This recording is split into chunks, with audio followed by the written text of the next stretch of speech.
yan chum pui zi angin min tuam ma se khua alo var don ta vana chandam tu engki Zion tlang sang chung a puang tu au thom ri chu kan siang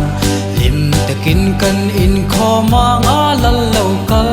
hun na lung ai te u lom ru in tan ro pui na ni chu nai ta he lo mi ni zai yang u kan lal ber kan ha chua lo kal do ne Isua thi sen lu atlan te chak thang chim le marami lim takin nan lo zaya nga chol na ram tiam pan chungin chi tin le nam tin zi nga ta ram tin na ta lo chuak te lom takin nan in kho ma nga lal lo kal hun na lung ai te u lom ru in tan ro pui na ni chu nai ta he lo mi ni zai yang u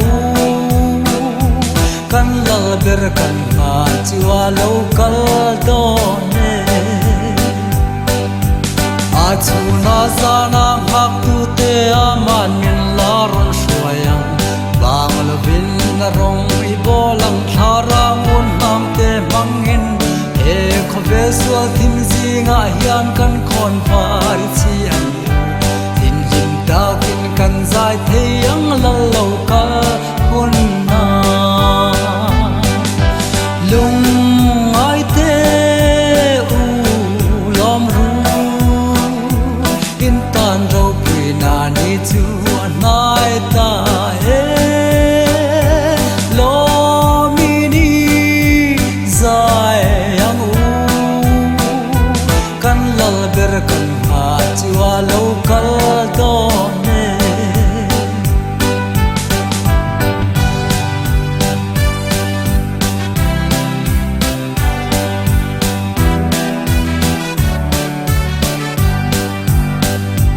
O chan dam tu lo kal thuai la thok ring ten nan ngak lel che eng ti ka nge kan muang che I van ram kho pui eng ne I cha tuan mi thiang lim te le nam tin ni chan dam te ne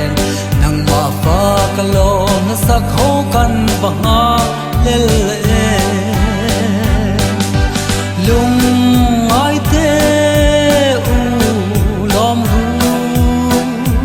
in tan ro pui na ni chu nai ta he lo mi ni zai yang u kan lal ber kan ha chua lo ka